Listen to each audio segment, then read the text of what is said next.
Hey everybody, Edo here, and I am excited today because I have Erica Hayes-Bouyouris. Say hello, Erica. Hi, everyone. And Erica was actually backer selected, so I did the season 4 Kickstarter, and there were a number of people wanted to have Q&A, and you were one of them. Oh, So, I did know that. That's awesome. yeah, absolutely. And so you are a game designer who your first games are coming out soon, right? That's Roar and Ink Monsters, right? hmm And you're part of the Game Artisans of Canada. Is that not Yes, that's how I got my start. awesome? Well, I profiled the group about, I don't know, 3 or 4 months ago.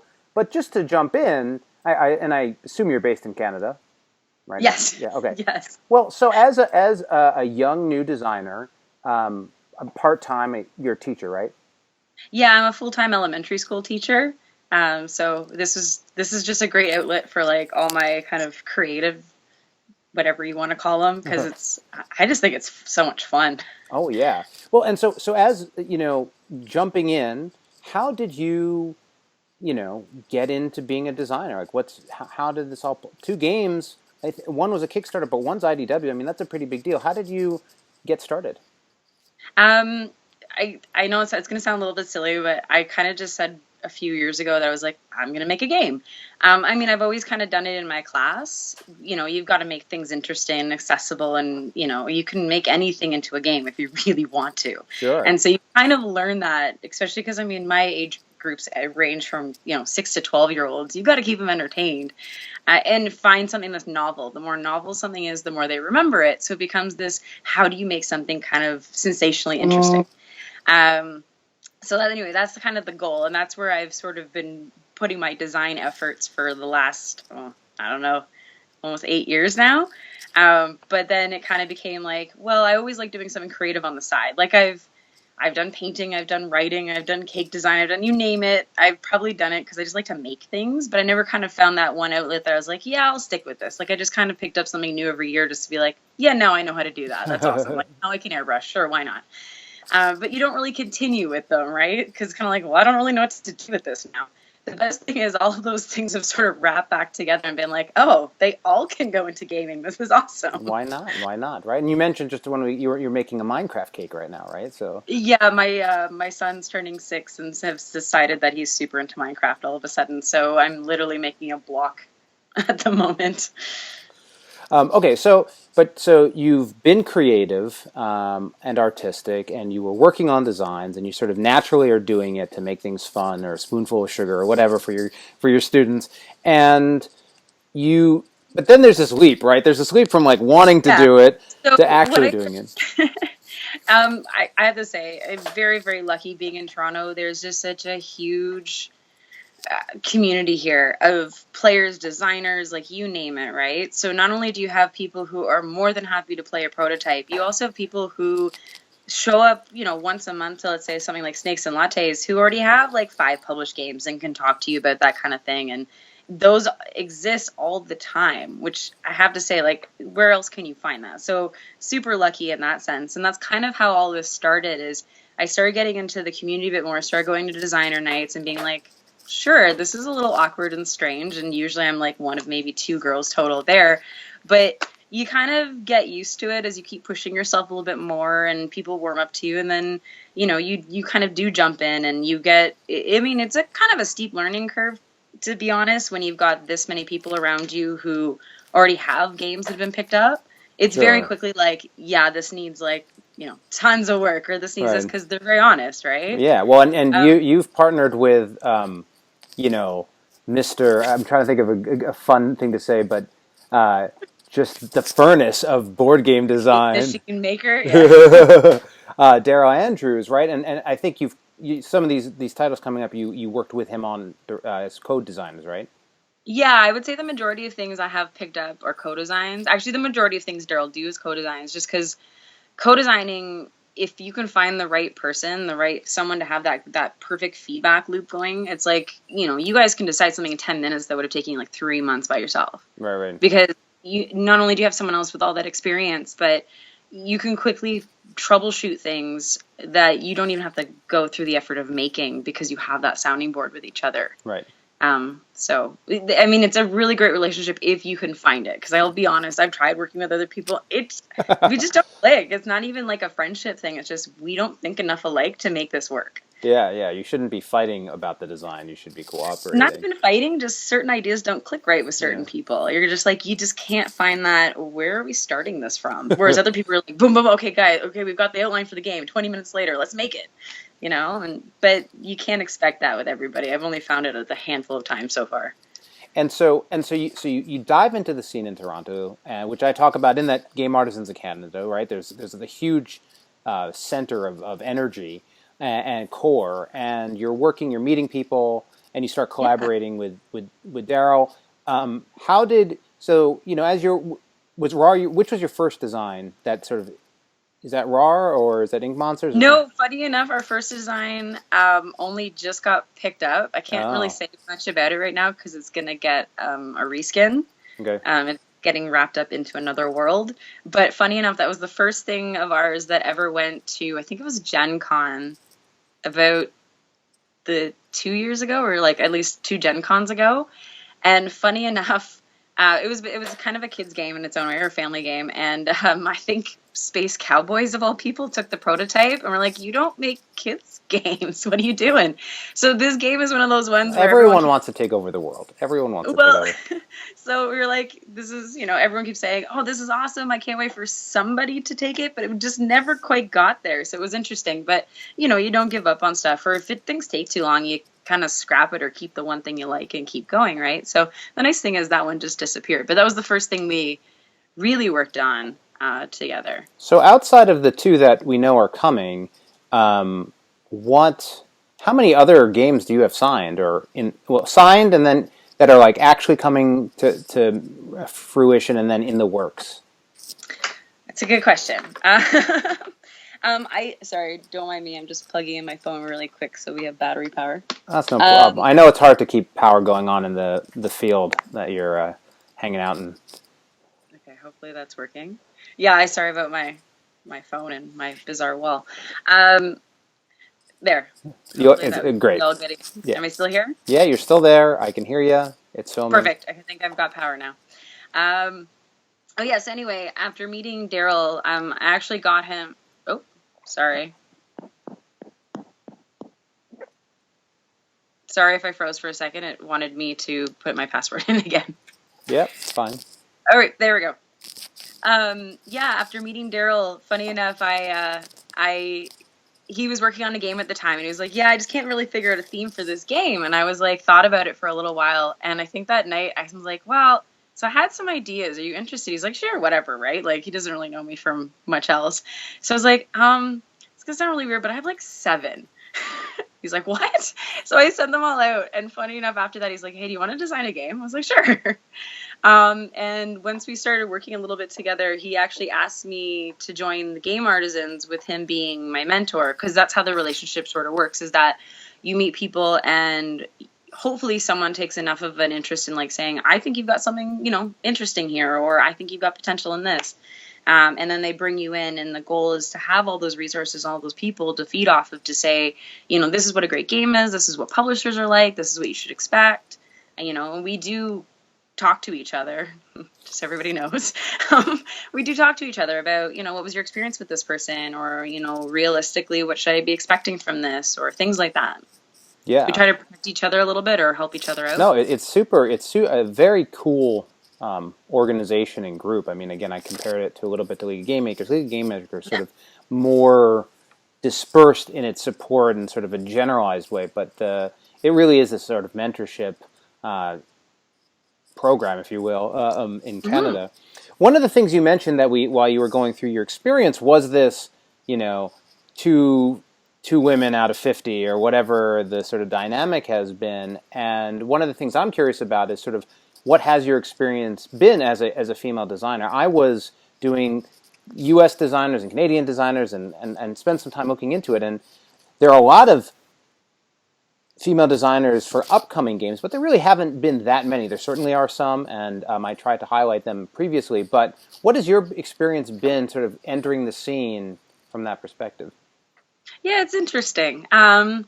I mean, I think definitely people have been paying a lot more attention to female designers, or maybe they feel like, it's one of those things where maybe just more of them are stepping forward. So now it's like, it's not that they weren't there before, but maybe it's just the scene is more encouraging now or more Sure. open now. Because, when you walk in, it is kind of intimidating when you don't see yourself represented somewhere. And I think that kind of applies for anybody, right? You walk into a room and you don't see yourself. It's kind of like, well, I'm not sure how I fit or how to connect with these people at first. And obviously, gaming brings its own social awkwardness Sure. as Sure. well. Sure. So, you've already got an entire community full of people who maybe are not the best socializers. And so you've got all these barriers almost in the way of just kind of, um, getting out there and meeting people. But at the same time, the minute you do, or the minute you kind of break down those a little bit, and it's usually just at first, people being shy more than anything else. And as long as you realize that, then, you keep moving forward and keep trying. And then you become really good friends with people. And, I've got some of my best friends now came from gaming. And I was like, I did not think I was going to be anywhere near here a couple of years ago. And it's amazing how many just new amazing people that I've met and are in my life now, right?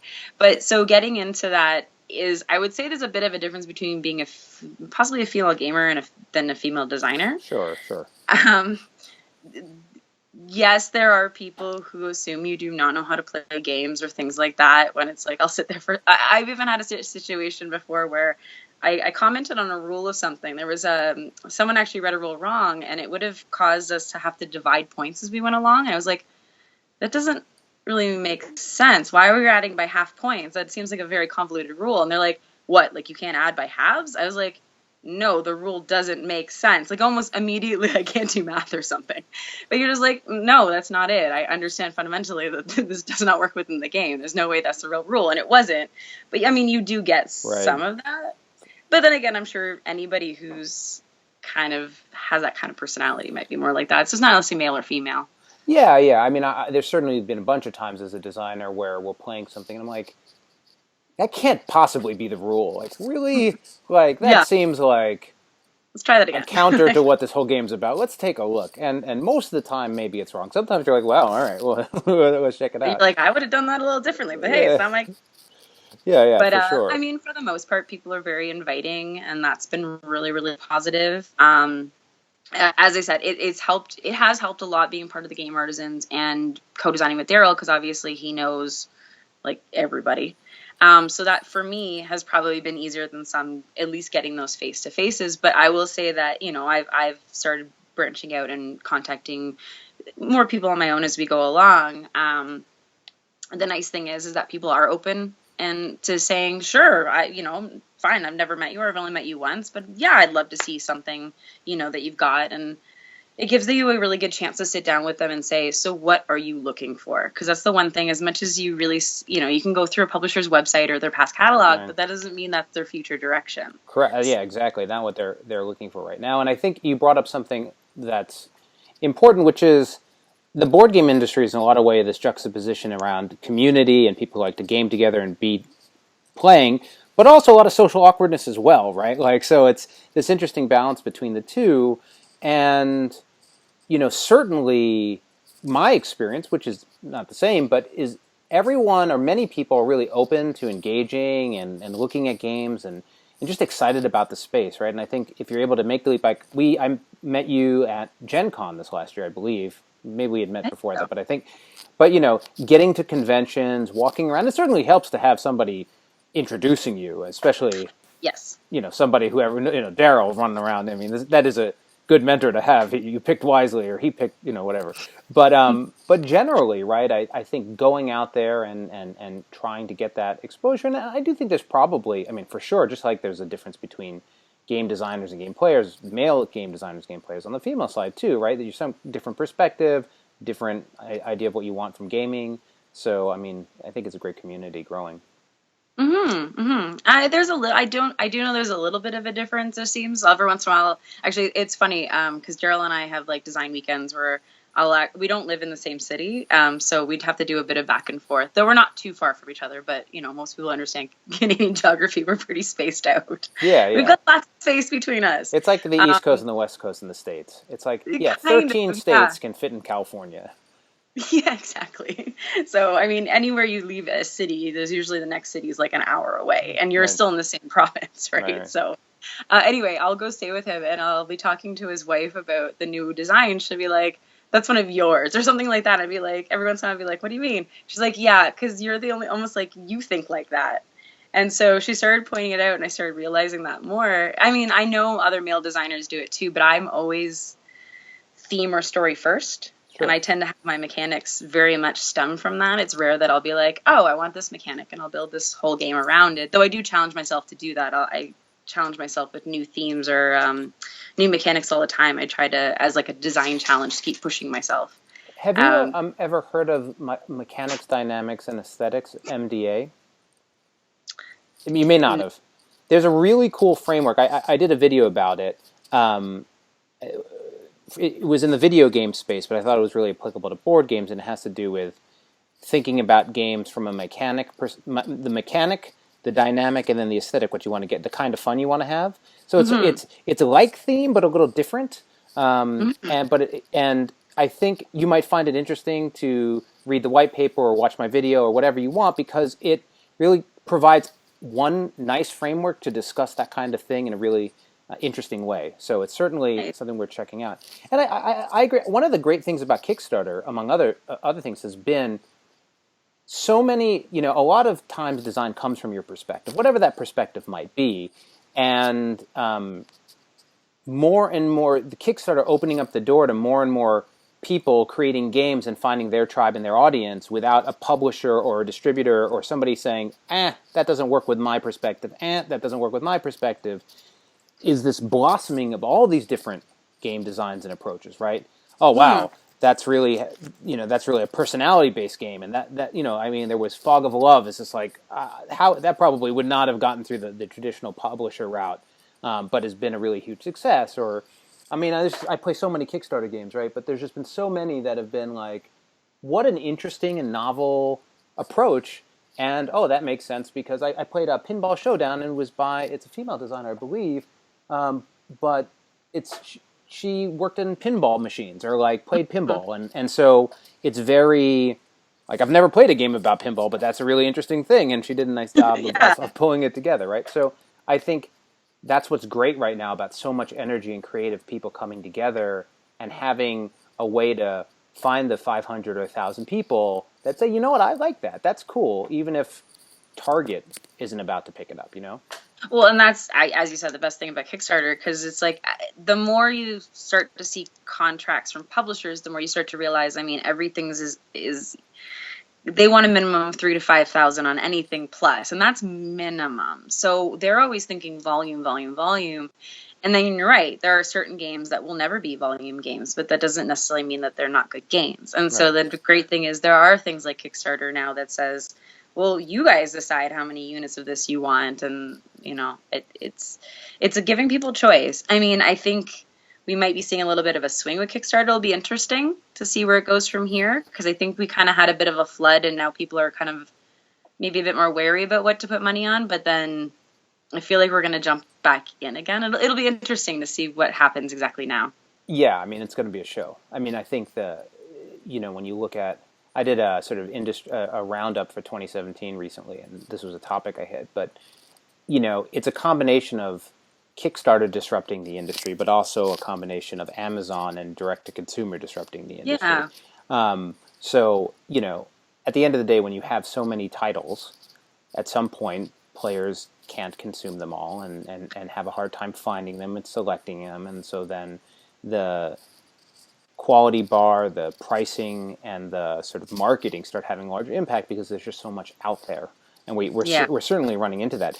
Year to year, 2016 was a little bit of a drop year for Kickstarter on board games, and then 2017 was an up year again. I think it's still growing. Every one of these mega games that brings in tons and tons of people helps make Kickstarter bigger and bigger. But boy, if you were running a Kickstarter this year, and it's just every month is just getting harder and harder. I see it by the amount of solicitations I get for reviews. It's like wow. You're like, Um, I can't keep up with this. And you don't know how do you decide what something's good or not, right? Because you got to try it first. yeah, I But I mean, think the I think you kind of touched on it, is that'll be the big thing that I don't think we've really seen in gaming yet is marketing. Right. It's like, no, I'm not saying there isn't marketing. There 100% is. And they've definitely got an online presence has been growing in a very positive way. But they don't have traditional marketing down. And Well, this is someone who used to work at advertising. So I'm just saying from that standpoint, right? well, and I mean, I haven't seen it, but a lot of people who are at SN or mention that like you would see TV commercials for board games, right? As an Yeah. example, like actual an industry that uses, And we only have Hasbro. That might kind of be it, to be honest, who right, actually spends money on mass marketing, right? right. So, Yeah, no, it'll be interesting, but it's certainly a growing space. I had I'm not going to turn my camera because I don't know if I'll be able to get it back. But there's, typically as I'm playing in games, I have this line of games to play and a games to film. Like, I'll play mhm. not at the same time. And over the holidays, it's just been an onslaught. It's sort of like, when am I going to get to all this? It's so many titles. Yeah. But anyway, okay. So back on to the interview with you. Um, so we talked about you're getting into the scene, right? You found mentorship. You've been developing friendships.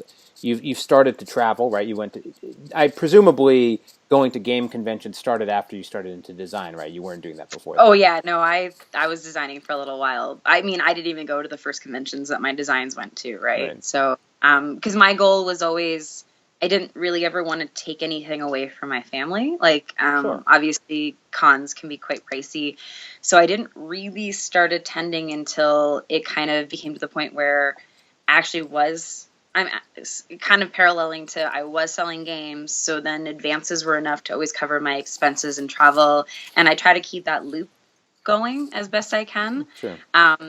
because if I book early enough and I've got that going, it just it's hard to say I've got two young kids. I don't want to take any money away from Sure. No, them. that's part of an early design, right? When you're, Yeah. maybe you have your first advance of a couple $1,000 or whatever, but it's not, you have to sort of build up that stream because that's in freelance design, right? You're just is trying to get more and more projects. One of the things that I was curious about, I mean, because you have your full-time job and your family, as you mentioned, I mean, do you feel like you've sort of hit a steady state, which is to say, like, you're like, yeah, I feel like I'm doing my 20 or 30 hours of design work every week or whatever it is, and games are getting picked up. Is this about where you want to see this go, or do you envision a time when you move into game design full time or that kind of thing? When everybody asks that, It's a common, that's Eric Lang's favorite question to keep poking me with. He's like, "So when are you gonna do this full time?" Like, the on, never. the only like full time hired designer in the Yeah, it's world like, is like, when are you going to get a job where people relocate you and give you? oh, But anyway, go never. ahead. Yeah, exactly. It's like, yeah, sure, Eric. Whatever. No, it's just I don't see it that way. I mean, for me, it's fun. I don't think I'd want it to get too far away from that. Like, there are a lot of things, I will be honest, that you have to kind of deal with along the way that are not always so pleasant, or things like that. But for the most part, you can keep things light and keep things, fun, as long as I think you don't jump in too deep. Yeah, like I don't want to get into like too much stuff, but there's a few things along the way that you're just like, huh, it's too bad that has to come with all this as well. Oh yeah, well, for sure, and especially when you're dealing with just contracts and there's just a wealth of things you have to work through, and so well, I guess another all sorts of people watch these interviews, but when you think of if you look back on how far you've come in the last few years, and you think about a new designer or somebody who's coming through, and maybe not as centrally located in such a hub of design where there's all these mentors and energy, right? Not that's it actually turned out you were in a good place for that to come out. What sort of thoughts and recommendations would you give to a new designer to sort of dive in and get started? I think you really have to be part of your online community was a big one for me. Like I will say probably the person that really kind of got me going in some ways to where I ended up pushing myself to go to Snakes and Lattes and talk to these people and even introduce me to a couple people was Tony Miller or he's Bearded Rogue Online. He's Mm-hmm. also part of why is the podcast eluding me right now? Is it Cabal? I don't think so. No, no, It's the other one. no. With Gil and Yeah, I can Ian. look it up. Forget the name. He's such a cool guy. I feel bad. I'm not I'm remembering. terrible. Why am I blanking on this? Anyway, funny enough, because he was one of like they were one of the first podcasts I started listening to. Again, everybody in the everybody in the community is fairly accessible. If you reach out a few emails, you probably will get someone replying to you. And I can't say that you can say that for a lot of industries, right? Is Yeah, that people are open to saying, "Hi, stranger, what are you doing?" Right? I mean, that is pretty special in itself. And so maybe take advantage of that a little bit. Find somebody that you feel like this person seems like they've been around a little bit, or I really appreciate what they're doing and I'd like to talk to them, because odds are they probably will talk back. And then see what you can do about having a local community. I mean, it can be something as simple as you probably have a board game cafe where people meet once a month, or you could even set that up yourself. And there are a lot more people doing that. But know that there are online spaces too, right? I know more and more people, especially if they live remotely, they get onto the tabletop simulators, even though maybe it might cost you a tiny bit, but maybe you're not spending that on prototyping material, is you could still have your game if you have those, skills to set it up, is you could be like, hey, would like to try my game online? And if you have those contacts, that gaming community online, they could be like, yeah, sure, send me the link, I'll play your game, that kind of thing. And yeah. It's certainly a I good mean, way there are to get people who will people. even contact you to say, like, I'd be interested in playing a prototype if you want, right? Yeah, And as you start putting yourself out there, and don't be too shy about putting yourself out there. Like, say, this is what I'm working on, this is what I'm doing, ask questions, that kind of thing. Because people do get excited about seeing anything new. And there are a lot of very, very encouraging people, as much as there is some jealousy and things like that along the way. It's not the majority of people out there are not going to be trying to tear you down. They want to raise you up. So try it, right? Try just getting out there and seeing if you can find someone to say, are you willing to help me out a little bit? And they probably will say yes in some way. that's certainly been my experience, right? I think it's a great community. Now, I mean, there are always challenges, and certainly the more products you put out, the more people, can self-select as not liking your work or what you've done. But I certainly feel that there's an inherent community vibe and feel from the board game space, and Mm. certainly, some people are more gruff than others. I mean, James is a good example of somebody who's helpful but gruff. James Stegmeyer, Jamie is also another good example. Maybe not nearly as rough, but you get a whole range of personalities. But I think the water rises all boats type of environment is true, and lots of interesting progress and success right now. So yeah, no, Well, I certainly agree. I was going to also know that no one's trying to steal your ideas. No one's going to. It is okay to just kind of get out there, ask questions, show pictures of what you're working on. Because I think there's a lot of people at first, and you do hear this a lot at panels when people come in for their first time, that want to talk about getting into design. They'll be like, do I need to worry about legal things? Do I need to worry about showing stuff? It's like, no, you don't, because the rare time that might happen, it's like the community is smaller than you think it is. People know things pretty quickly, and if you get a reputation of that kind, I don't think you're going to be able to shake it. So Yeah, don't worry about, you know, the thing. Like, yeah, just don't worry. Put yourself out there. Put your ideas out there. Show it to people as much as possible, because it's a really good way to get it to the best it can be as fast as possible as you hone your skills, learning like what kind of obviously feedback to listen to and what not to, and you'll learn that as you go. Also, being tough enough to listen to the feedback, because sure. that Being can able to be its handle own challenge for sure. Like it sure. stings sometimes, right? But just being okay with that, And so I actually do say, I think it's always good to be working on more than one thing at a time, because if you ever get upset by something, or if you ever get stuck on something or whatever it is, you always have something else to keep you going. So you're never stagnating yourself. And I think that's really important in creativity, Yeah, is that something else to focus on. I find that on the production side, having a few things going at once also helps you deal with frustration well. In that, like Mm-hmm. if something's taking longer than you wanted, or somebody's got busy, or whatever, it's just you can be like, well, I'll look over here until that catches up. I mean the board game space, not compared to everything, but compared to most things, takes a long time. You Mm-hmm. know, I've been started working on a game idea with my son, and he's like, all right, so like we're gonna have this. It's gonna like we can buy it in a couple months and store. It's like, dude, man, it's years from now. You're gonna be 13 before this thing ever happens, right? Like, come on. He's 10, so anyway. But so I think it really is a situation where having a few things going at once, and to that point of sharing, I definitely see the people come in saying, I want to copyright my idea. You certainly can take that approach, but it really does limit your engagement, exposure, networking. And I think if it is not universally true, but generally speaking, if you're a really good person for this space, you're going to have lots of ideas. And to sort of get caught up on just the first one you have or this one, you should really be thinking about how can I do lots of things with lots of people if you can handle it. I think your goal really is to get published too. Your best bet is to have multiple kinds of games, right? Because as we talked about, publishers know what they want. Either part of their, they've got their catalog outlook, or they know what they want in the future, or whatever it is. They could be building new divisions for all you know. As we said, who knows who's going to take your kids game or fighting game that never had one before. So you kind of almost need that variety when you go to pitch. I guess the funny thing is I kind of jumped into all this with both feet, or as people say, I jumped in the deep end like right away. But I didn't know any better. I didn't know the difference, if that makes any sense. Like, I thought this was normal pacing. For me, this is like, oh, the output rate is exactly what I would probably do anyway, because my ADD forces me to constantly be working on things. Like, I need projects. I can't help it.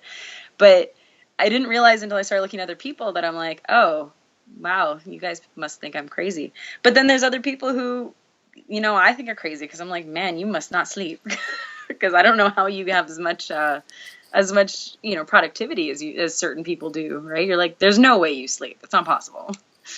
Yeah. I mean, I think it's always that interesting balance on how people approach design and projects and that's sort of that. I think one of the questions about going full time, or is this your steady state, is thinking through and about I'm a strong believer that in life, it's about the journey, and figuring out not only that you can do things, but is making you happy, and is making you happy along the way. You could do all this work and get to the end and enjoy happiness for a couple of days, and then that's it. So it's the point of diminishing return, right? Yeah. I don't want it. Well, I mean, I think it would take the fun away to be like, when something's a job, money becomes dependent, right? Right now, for me, it's just, small amounts are fine because they cover me. Like, I don't need anything crazy, and it's just lets me keep doing what I think is fun. I think the minute it becomes something you depend on, now you kind of have to produce. And for me, it's a mental difference. I like the fun of producing. I don't want to feel like I have to. Sure. I mean, I think a lot of people struggle with that. There's always people waffling between jumping in full time and not doing it full time, and it's always a difficult challenge, and it's a hit driven business, right? So even you could have a great design that doesn't make any money, right? So it becomes challenging as people try to figure out. It's not as easy to sort of look at what you've done and say, well, if I do this, this, and this will go on forever. It's like, well, no, a publisher might not pick up that game, and this might not happen. So it can be really challenging. We're coming at about the half-hour mark here, but when you look at 2018, and not so much about the industry stuff, but just about games, what type of games or trends are you most excited about? Like, what are you looking forward to in 18? See, this is where I think it's gotten really fun, because this is so my headspace, is everything's gotten crazy for table presence. You can now see games from like across the room. You know what I mean? Yeah. I love that. I love that you want to be like, what is going on 5 tables down? I must go look at that. And I kind of like that has become an acceptable thing, because I think at one point it might have been like, oh, production costs. I don't want to do that. But now it's kind of like, no, let's have that game that's flamboyant and out there and crazy and 3D structures and anything you can make into cardboard, basically, right? And or plastic. I like that, or plastic. And I love that that's become a growing trend. I really do. Because once you start thinking three-dimensionally, I really think that anything is possible in the gaming space. Right. So I personally really like that because I already kind of play in that realm. So it Right. makes me happy to have new inspirations to keep looking at and be like, that's so cool. I would love to do something like that. Or like, what would I do if I did my own version of that? That kind of thing. So that makes me super happy. But as you said, yeah, there's a lot of stuff that's coming out almost in every genre now. But maybe that's the nice thing is that there's a variety per genre. So, I mean, I'm one of those people who, in general, for games, I'll have my favorite kind of in almost all genres because I like all genres of games, but I have specific games I like in those genres, if that makes sense. I'm not someone who only has like one genre and like that's the only thing I play. So, I like playing games. exactly. I'd be So like, I appreciate this type of game for what it did with this. And so those always, in general, make me excited when I'm like, I love that this did this really well. But yeah, I do love the visual changes that I'm noticing in games right now because I think they are taking on more and more of an art form, if you want to call it that, because of the diversity of what you can do with it now. yeah, no, absolutely. It's nice to hear you as excited about that. That is one of those things where the more you work, you move from being a designer to being somebody who's a publisher. The tension on that bottom line and on the costs and that trend. That there are many people who are not as excited about that trend, but not from a design space perspective, but from a margin perspective. I think it's incredible looking at games and production value, and not only, as you're saying, not only just expensive miniatures, but really having a sense of space on the table and layout and perspective and the way boards and things are changing. It's a lot of fun. And you know, I mean, even some gamers, some traditional, it's not really call them traditional, but like one of the things we did in Legendary Creatures was we separated out the boards, and part of the conversation was always like, well, why don't you just put them all in one? You don't have to have them separate. You could just put them all. It's like, yeah, we could do that. You're right. That would be more efficient, but it's not always about efficiency. Yeah. And it's nice that that can be a conversation Right. now. Yeah. Yeah. Like, I don't know. I mean, maybe it could have been in the past. I mean, definitely the 80s were plastic in every box. And if they could throw batteries at it, why not, right? But we kind of got away from that. Yeah. Yeah. For sure. For sure. So, because it's funny, you're especially, you know, because of things like, you know, a good example would be like resurrection games, or sorry, restoration games and things like that, is people going back and saying, what happened to these really cool games? Yeah. And so it'd be nice to see more and more of that coming out. Like, I'm excited to see what they do with Fireball Island and Oh stuff no. like that. Yeah. Those are Or, or, Mousetrap you know, people coming to my house and they get super excited that I've got like Mall Madness still, you know, and you're just like, sure, why not? It makes you, if people are still that excited over an 80s game. One of the so for the same Kickstarter, there was you could back and pick a game, and Seth Johnson picked Situation 4. I haven't Yeah. played it yet. I don't. Are you familiar? Have you played this game? No, I just know there's so many of these random one-off games back in the day from like Parker Brothers and all those guys. It's head-to-head puzzles, Puzzle building. puzzle buildings, and as you build the puzzles, you get war units, and you attack each other while you're building a puzzle as fast as you can. That's awesome. That's out of this world. I don't know. Maybe it might be up next on the remake, but I'm excited to try that at some point soon. There's so much cool, fun, ridiculous stuff that used to exist in the 80s that there's just a part of me I feel like that free spirit's coming back, if that makes sense. It's okay to have a ridiculous game that makes no sense as long as everybody's having fun. You know? Yeah, I was trying to remember.